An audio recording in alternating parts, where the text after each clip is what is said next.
Welcome to the deep dive.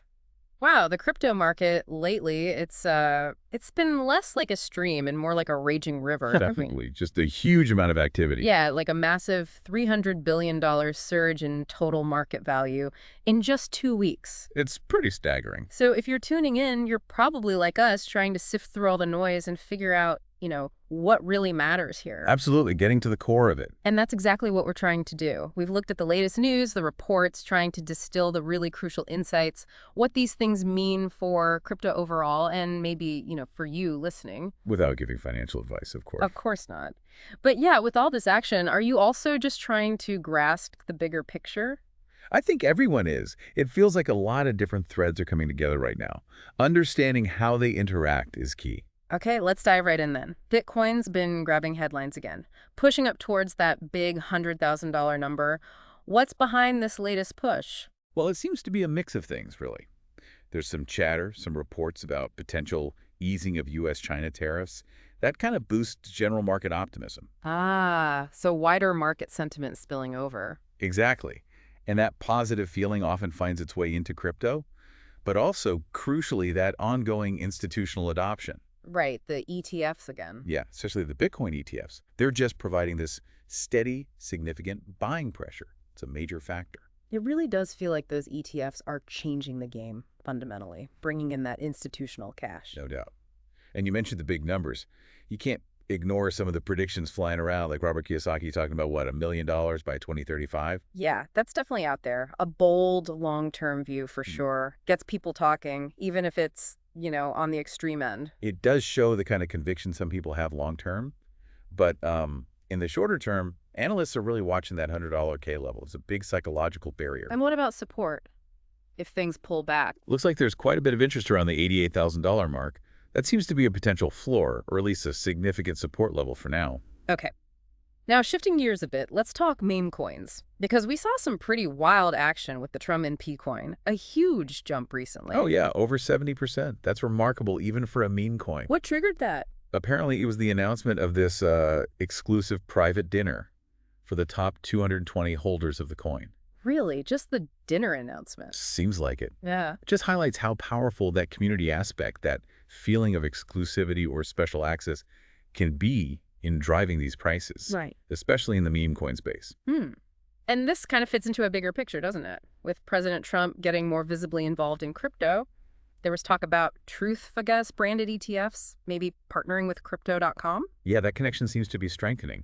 It suggests maybe a growing recognition in political circles about crypto's influence. And its potential to, engage a specific voter base. Potentially, yes. Yeah. Or just connect with the digital asset community more broadly. Right. It feels like a more deliberate outreach. Okay, let's switch over to regulation. Huge news there with Paul Atkins becoming the new SEC chair. The market seemed to like that. Why the optimism? Well, the general feeling, I think, is that Atkins might bring a more, shall we say, crypto-friendly, or at least a clearer regulatory approach than the previous administration. Based on what? Any early signs? His initial moves point that way. He held a crypto roundtable pretty quickly, brought industry people in, and he talked about needing a firm foundation for innovation. That language resonates. And does the SEC dropping its case against Ripple fit into this picture too? It certainly adds to that narrative. Yeah, people are seeing that dismissal plus the change at the top and thinking, okay, maybe we're seeing a real shift away from the more adversarial stance of the past few years. Towards something more constructive, perhaps? That's the hope in the industry, definitely. A potentially more workable framework for crypto in the U.S. Interesting times on the regulatory front, then. Now, what about the big players? Tether put out some impressive numbers and has big plans for the U.S. Yeah, a $1 billion profit reported for Q1 2025. That's substantial. Definitely catches the eye. But maybe even more significant is their announcement. They plan to launch a U.S.-focused stablecoin by late 2025. Ah, so doubling down on the U.S. market? Seems like it. A clear sign they want to deepen their footprint and influence right here in the U.S. And they're not just waiting for rules to happen, are they? We hear about lobbying efforts. Exactly. Reports suggest significant lobbying in D.C. It shows they're being proactive, trying to shape the regulations that will affect them and the whole stablecoin space. It's a sign of the industry maturing, becoming more politically engaged. Right. Okay, beyond Bitcoin and stablecoins, the altcoin market seems pretty lively too. Solana, Sui, Cardano seeing some strong gains. Very much so, and it's quite broad-based. You mentioned Solana, Sui, Cardano, all posting double-digit gains recently. Any standouts? Sui, for instance, jumped something like 68.4%. Reports suggest that it's tied to increased usage of its actual blockchain tech. So, real activity driving value. That's key. Not just speculation, but usage. Right. It suggests the positive feeling isn't just about Bitcoin. There's real interest spreading across different parts of the ecosystem. And are we seeing institutional interest in these altcoins too, or is that still mostly Bitcoin and Ether? No, it's definitely broadening. Look at Solana. Its meme coin market cap went over $10 billion. Wow. And maybe more telling for institutional interest, the open interest in Solana futures hit over 40 million SOL. Okay, explain open interest again briefly. Sure, it's basically the total value of outstanding futures contracts. High open interest usually indicates strong participation, often for larger, more institutional players. So yeah, big money is looking beyond just BTC and ETH now. Got it. Okay, staying with that theme of sort of established names in crypto. The Trump family's venture, World Liberty Financial, there was some news out of Dubai. Yes, quite significant. World Liberty Financial partnered with an Emirati firm called MGX. And the deal involved. A huge $2 billion investment into Binance. And crucially, it was made using World Liberty Financial's own stablecoin. Interesting. And announced in Dubai. At a conference there, yes.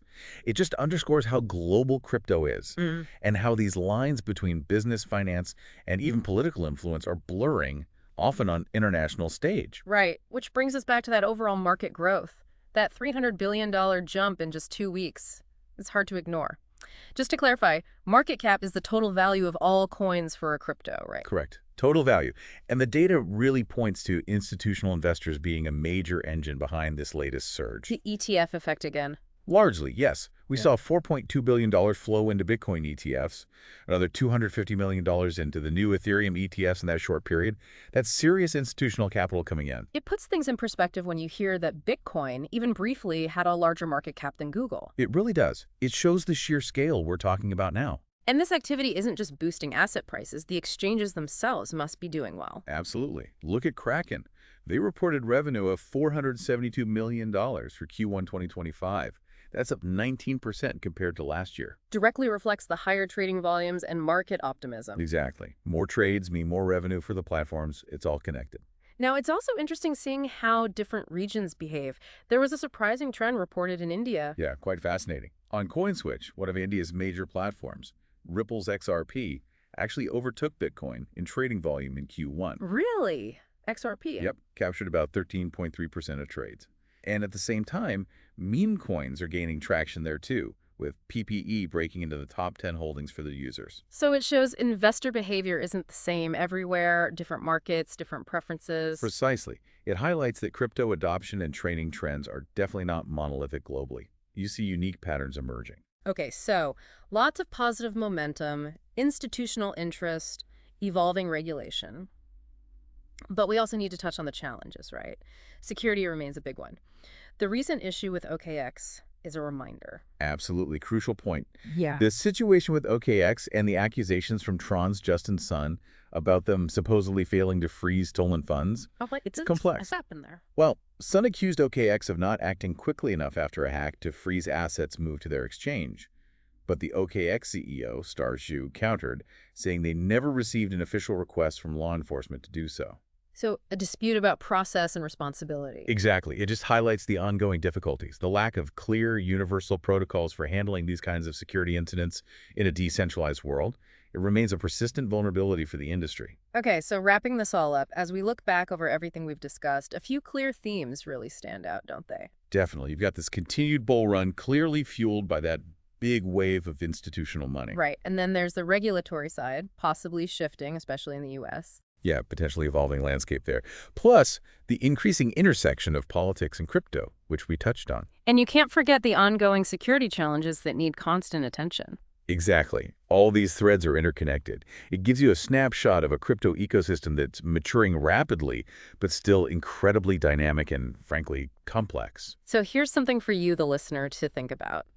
With all these trends swirling, the institutional embrace, the potential regulatory changes, the blurring lines between traditional power and this new world of crypto, which one do you think will ultimately have the biggest, most lasting impact on the future of finance? Hmm.